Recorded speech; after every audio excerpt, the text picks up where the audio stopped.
Apple vient de sortir ses nouveaux Mac. MacBook Pro, puce M4. Et aujourd'hui, moi, je vous parle pas de cela. Je vais vous parler certainement du Mac le plus sous-estimé de la gamme. Je parle bien évidemment du Mac Mini. Et on voit ça tout de suite après l'intro.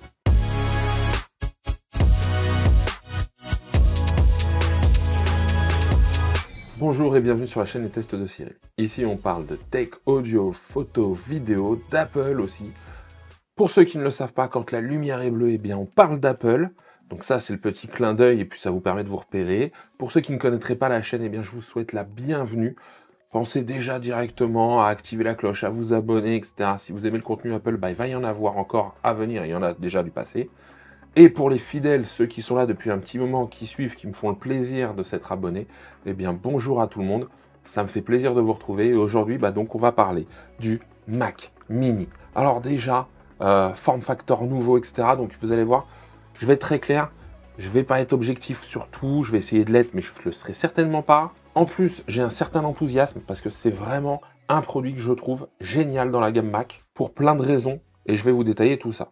Alors, je vais essayer d'aller rapidement parce que les tests sont longs, donc je voudrais pas que la vidéo soit trop longue pour pas vous ennuyer. Si vous voulez regarder des choses bien spécifiques, je mets des chapitres en dessous. Alors, pourquoi le Mac Mini? Moi, je vous le dis, je suis possesseur d'un Mac Mini M1 depuis 4 ans.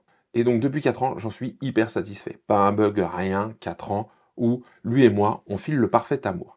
Il fait tout ce que je lui demande, c'est-à-dire il fait mes réseaux sociaux, il fait YouTube, il fait mon activité professionnelle, il fait mon divertissement. Voilà, quand je suis dans mon bureau, le Mac Mini, c'est ma pièce centrale. Il gère énormément de choses.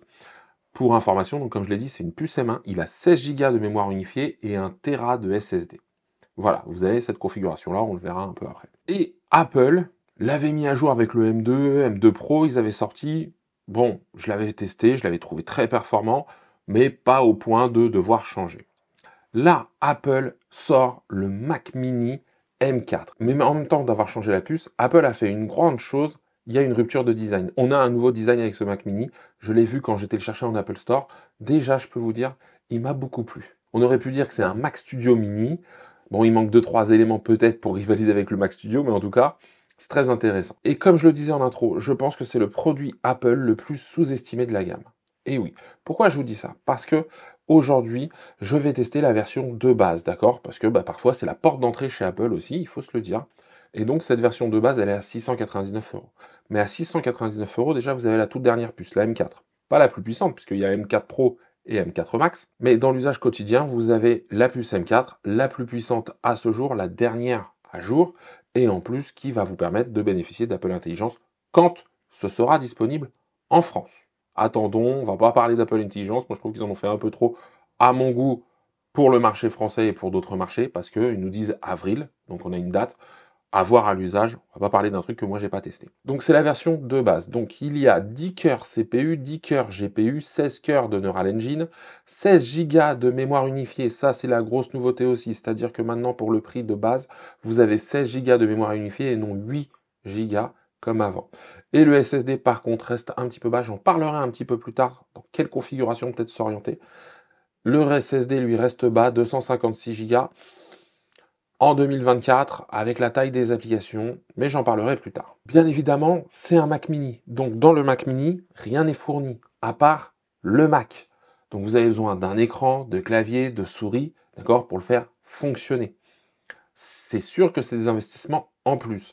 Mais moi, quand j'ai dû choisir, j'avais mon MacBook Pro qui date un petit peu maintenant, hein, qui fonctionnait très bien, qui me suffisait pour ce que j'en faisais, mais j'avais besoin de quelque chose pour aller plus loin en termes de vidéo.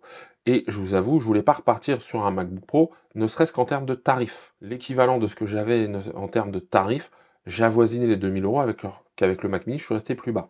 En plus, ça me laisse du choix. C'est-à-dire que, avec le Mac Mini, j'ai un écran LG 34 pouces, ce que par exemple un iMac ne me propose pas. Aujourd'hui, moi je trouve que ce qui manque dans la gamme iMac, c'est un écran plus grand, qu'on garde ce petit qui existe, entre guillemets petit, mais qu'on garde ce petit et qu'on ait un iMac plus grand, je trouverais ça très bien, parce que moi avant j'étais sur un iMac 27 pouces, là aujourd'hui on n'a plus ça, et moi j'aimerais bien un iMac 32 pouces. Coucou Apple si vous m'écoutez, parce que je vois que vous m'avez écouté sur certains points pour le Mac Mini. Je vous le dis, si je veux mettre un petit écran, un très grand écran, un 49 pouces, un truc incurvé ou pas, le Mac Mini me permet de faire ces choses-là.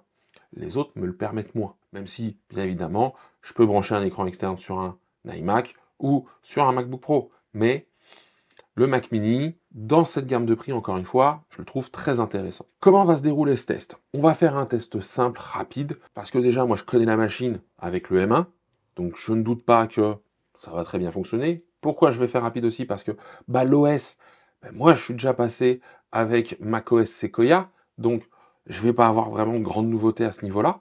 Par contre, ce qui va m'intéresser, c'est quoi? C'est de voir déjà la rapidité du SSD, voir à combien il envoie, et ensuite, c'est de faire les tests un petit peu habituels, c'est-à-dire que dans beaucoup de revues, on vous parle de Geekbench, de ce genre de choses, donc qui vous donnent des chiffres, qui vous montrent à quel point c'est plus rapide pour faire du traitement en simple cœur, en multicœur. C'est très intéressant, je ne remets pas ça en cause. Moi, j'aime bien faire du test concret en utilisation, c'est-à-dire par exemple, faire un montage et voir combien de temps met le rendu, combien de temps il met à exporter les choses par rapport à mon Mac Mini M1, c'est ce que je fais habituellement, et ça a l'air de vous plaire, même si, je le dis tout de suite, il sera plus rapide. Mais dans quelle proportion?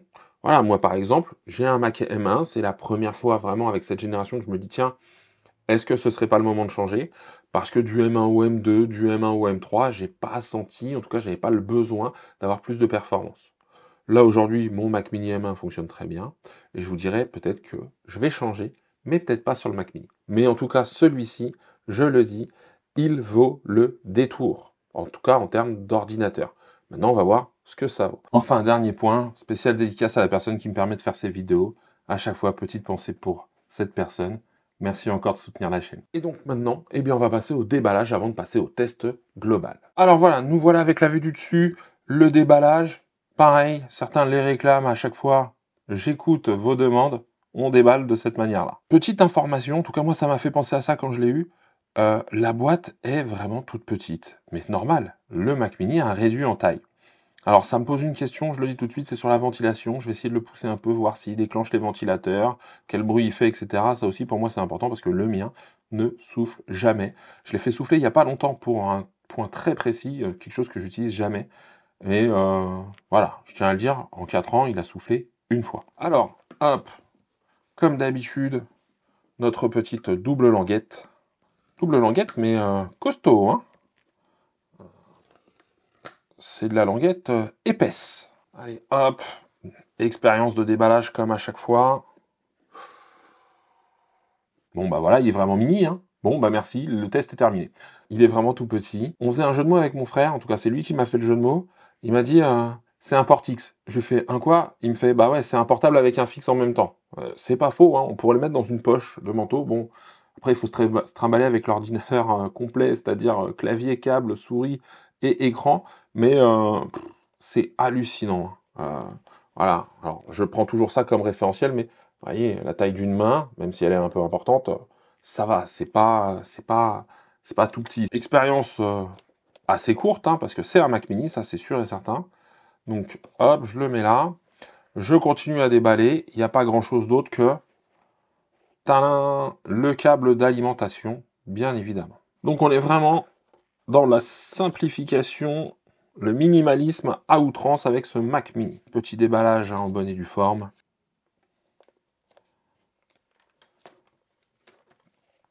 Donc le voici, hop là. Alors premier point, en façade, 2 USB-C, d'accord, 2 USB-C 10 gigabits, un port mini jack, donc pour une sortie casque ou une sortie audio, la petite LED d'alimentation. À l'arrière, l'alimentation, ici, port Ethernet 1 gigabit avec 10 gigabits en option, là c'est du 1 gigabit, hein, je l'ai dit, c'est le modèle de base, une sortie HDMI et 3 ports Thunderbolt 4. Par rapport aux anciennes versions, par rapport à l'ancien form factor, de 2 ports Thunderbolt, on passe à 3 ports Thunderbolt. Et avant on avait de l'USB-A, maintenant l'USB-A a complètement disparu. Ça c'est le premier point. On se retrouve avec la sortie audio en façade et 2 ports USB-C. C'est là où je dis que Apple m'a écouté. Pourquoi? Parce que si on a un casque et qu'on le branche et qu'on le débranche, c'est vrai que d'aller derrière, c'est un peu ennuyeux. Mais encore ça, on pourrait se dire, c'est un fixe, on pourrait avoir un casque à demeure. Mais c'est surtout à l'avant. C'est très ennuyeux d'aller toujours chercher le port qu'on voit pas, du Mac Mini qui est à l'arrière, etc. Là, en avoir 2 à l'avant, j'aurais bien aimé qu'il y ait un Thunderbolt et un 10 gigabit pour avoir un peu les deux. Mais c'est déjà mieux que rien. Mais donc avoir à l'avant des ports USB-C pour les choses qu'on branche, qu'on débranche. Par exemple, je pense à un disque qu'on va utiliser en déplacement, etc. On va pouvoir le brancher, le débrancher. Ça va être plutôt intéressant à ce niveau-là. Mais il manque une chose, le bouton d'alimentation. Eh bien, le bouton d'alimentation, maintenant, est sous votre Mac Mini. D'accord? Il est juste là. Il est ici, bien planqué. Il faut le savoir. Donc, nous avons un vrai carré, un 12,7 par 12,7, et en hauteur, il fait 5 cm. Alors, par rapport au Mac Mini ancienne génération, vous allez voir, là, je vais vous mettre des plans. Il est un peu plus haut que mon Mac Mini. Première génération, il fait 1,4 cm de plus. Par contre, en termes de dimension, là où il fait 12,7, eh bien, en fait, moi, mon ancien, il faisait 19,7. Donc, on a perdu 7 cm. On a perdu plus d'un tiers hein, de la longueur. C'est quand même super intéressant. Et puis, en plus, il faut savoir, c'est que le poids a quasiment été divisé par deux. Mon Mac Mini ancienne génération fait 1,2 kg.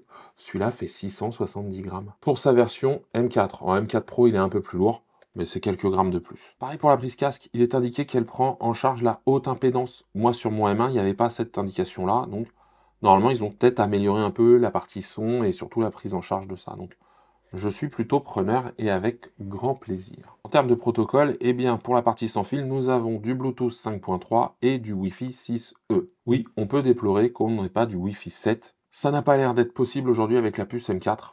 C'est un peu dommage. Donc voilà pour le Mac Mini.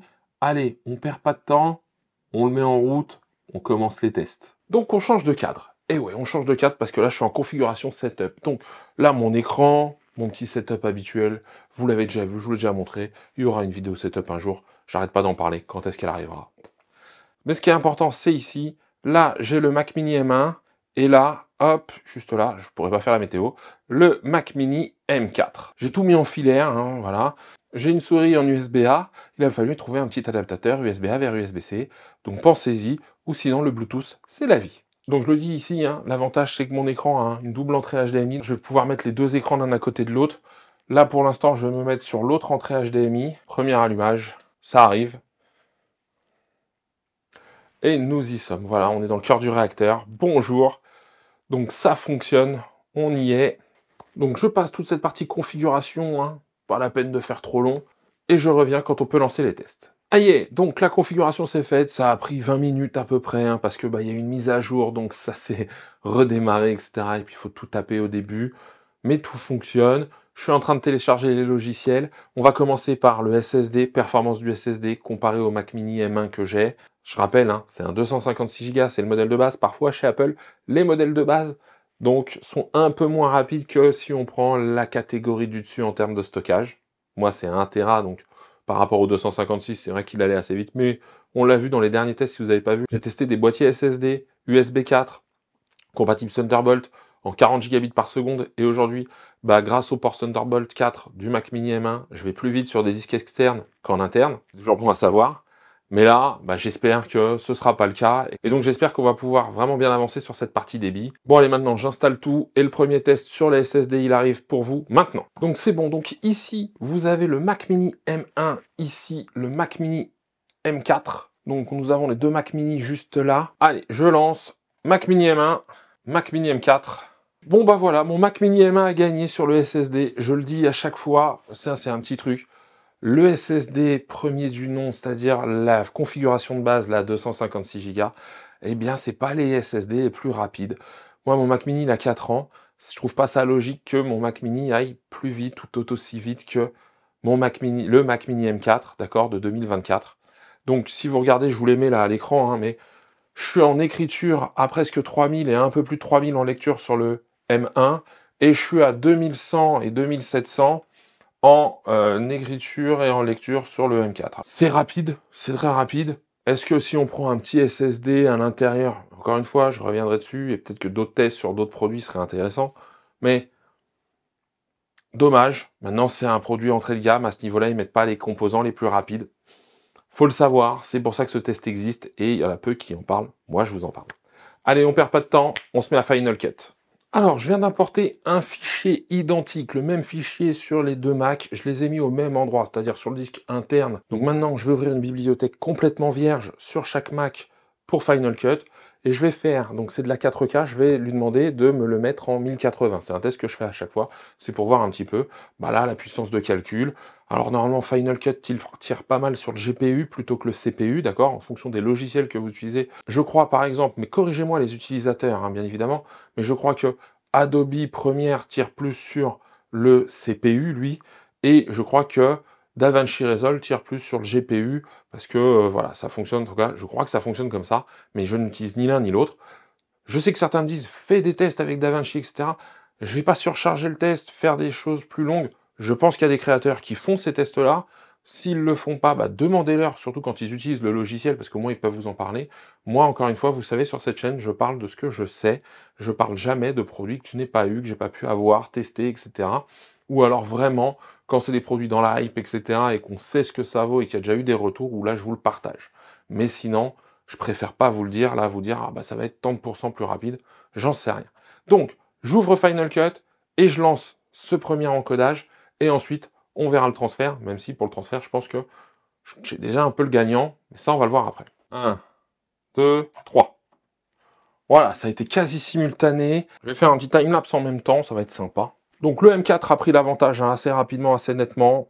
Ça ne me choque pas du tout. Je m'attendais à ça, hein. Je l'ai eu à chaque fois sur les autres Mac. Donc ouais, le M4, il a commencé déjà quasiment à doubler très rapidement, hein. Là où j'étais à 4-5%, il était déjà à 9-10. Là, je suis à 23% sur le M1 et à 38%, 39% même là, voilà, sur le M4. On va jusqu'au bout, je vous mets les timings à chaque fois.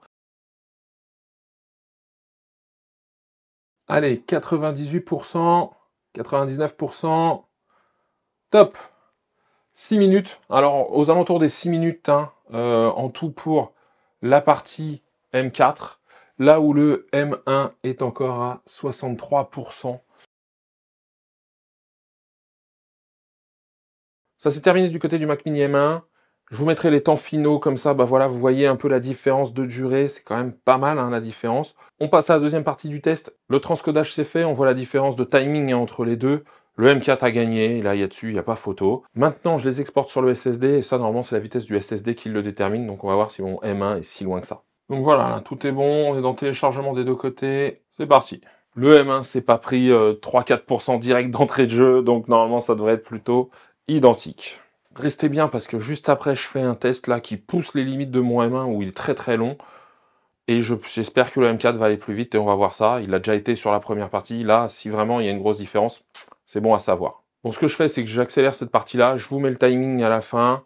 Et dans la conclusion, bah, on regardera tout ça en plus en détail.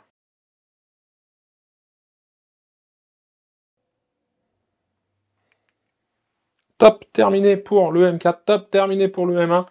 Donc, on vient de le voir, hein, quasi simultané en termes de finition, de finalité. Je le dis à chaque fois, bon, les SSD sont pas si loin que ça, hein, en écriture, en lecture. Il y avait une différence, on l'a vu, hein, mais c'est pas non plus pour là, ce que je suis en train de faire, un truc extraordinaire. Mais en tout cas, très intéressant, vous voyez, parce que bah, souvent ça, il n'y a pas grande différence, même si par contre, bah, même s'il y en aurait certainement sur des SSD vraiment avec des grosses différences. Bon, maintenant je prépare tout pour un deuxième test avec Final Cut Pro toujours, mais là je rajoute un effet dessus. C'est un effet que le Mac Mini M1 met beaucoup de temps à gérer. Ça allait beaucoup plus vite avec les autres. Peut-être qu'avec le M4, ça va encore aller plus vite, je ne sais pas. Et donc à la fin, je vous mets les temps aussi. Je vais vous expliquer tout ça. Pour l'instant, je coupe, je prépare tout et je reviens tout de suite. Alors, on se retrouve pour une autre partie du test. Donc, je reste sur Final Cut. J'ai repris le même fichier de base, hein, que tout à l'heure, sauf que je l'ai réduit. Au lieu qu'il fasse 38 minutes, 38 minutes, c'était pour avoir un gros fichier. Là, je l'ai réduit à 10 minutes. Et donc, je vais y ajouter un effet. Cet effet, c'est quoi? C'est la waveform. Je vais rajouter une petite waveform, un truc qui bouge, qui n'est pas calé sur quoi que ce soit, hein, c'est juste voilà, quelque chose qui va être image par image, et qui va bouger pour donner l'impression que ça bouge en même temps que je parle. Voilà, c'est juste ça. C'est un effet, en fait, hein, on va faire simple. Et ça, quand je le mets sur le Mac Mini, ça dure, mais très longtemps. Vraiment, sur mon M1, ça dure très longtemps.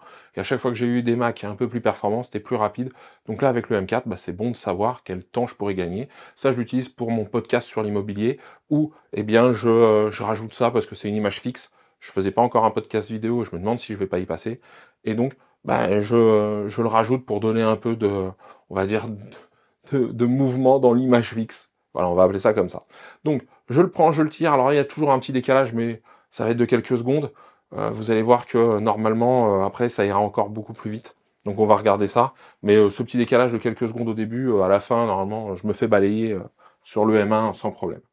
Donc, je prends les deux waveforms. C'est les mêmes. Hein. Donc je me mets aux 10 minutes. Là aussi. Et je relâche. Voilà. Allez, c'est parti. Et alors ça, c'est très long. Donc si quelqu'un l'a, alors je pense que ça calcule parce que ça l'ajoute image par image.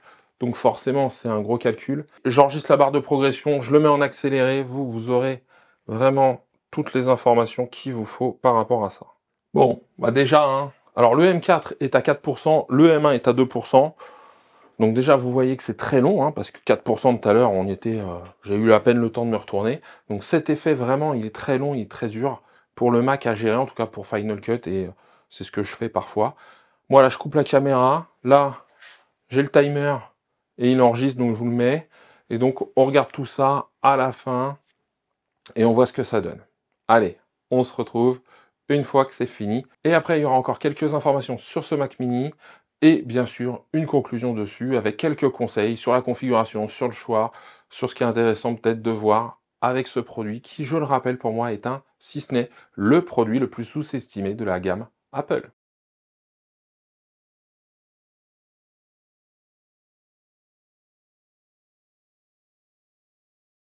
On arrive dans les derniers instants, hein. Là je suis à 98 sur le M4, je suis à 54 sur le M1. Donc le M4 a littéralement balayé mon M1 à nouveau, hein, on va se le dire comme ça, sur cette tâche-là. 99, attention, c'est bientôt la fin. Stop! Hop là, donc j'ai mis quand même plus de 19-20 minutes à faire ce rendu, là où le M1 est à 55, 54, 55. Au moment où ça s'est arrêté, il était à 54. Donc ça veut dire quasiment le double. Je vais arrêter le test là, ça sert à rien que je vous dise, bah il y en a un qui fait 40 minutes et l'autre qui fait 20 minutes.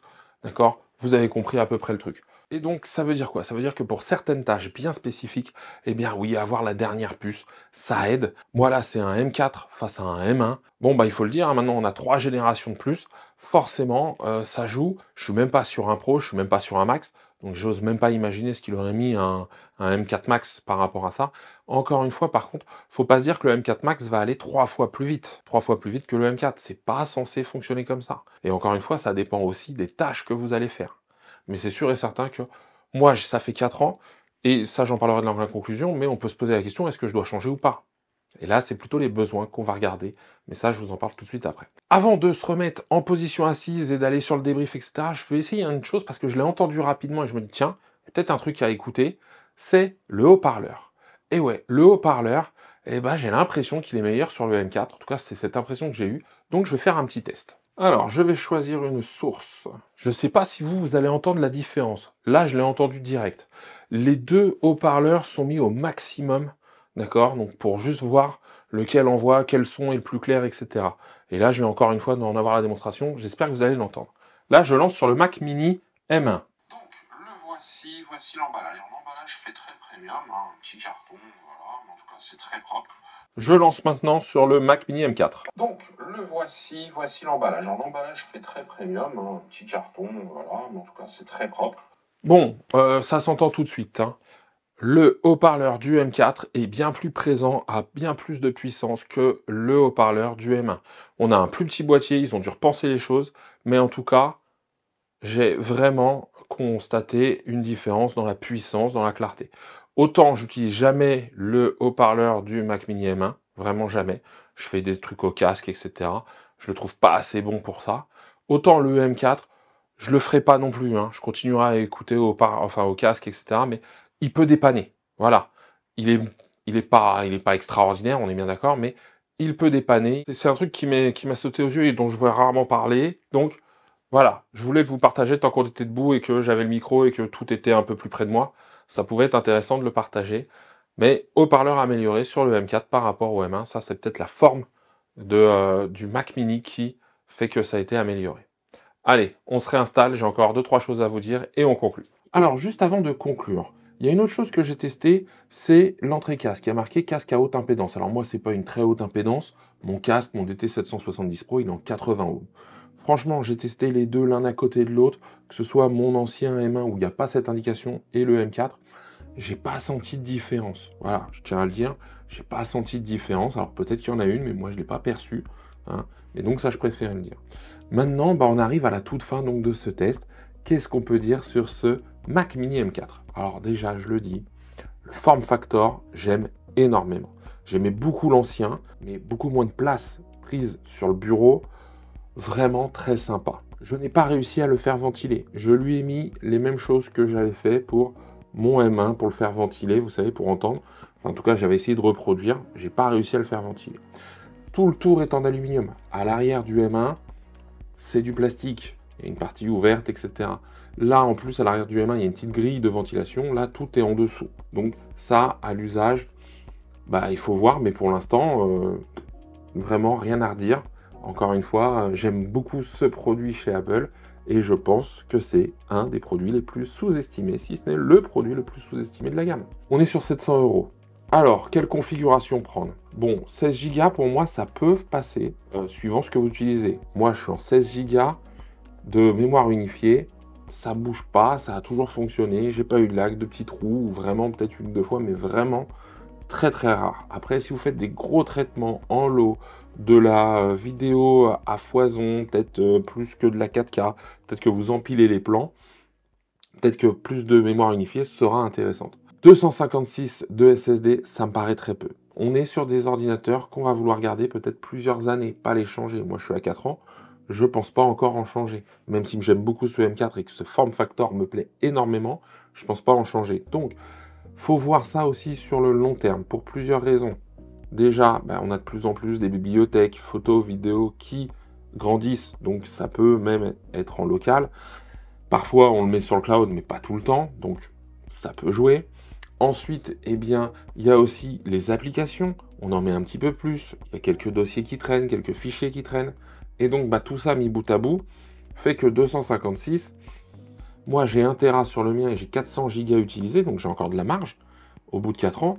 Mais peut-être que dans 2 ans, je serai à 600 Go et donc même 512 sera trop petit. Mais en tout cas, une chose est sûre, c'est qu'aujourd'hui, à 256, et pourtant, j'ai pas une grosse masse d'applications. Aujourd'hui, 256, pour moi, ce serait dépassé, trop petit. Donc, suivant comment vous voyez les choses, je préfère vous le dire. Voilà, de 512 me paraît mieux. 16, pourquoi pas. Peut-être 24, ça c'est à vous de voir.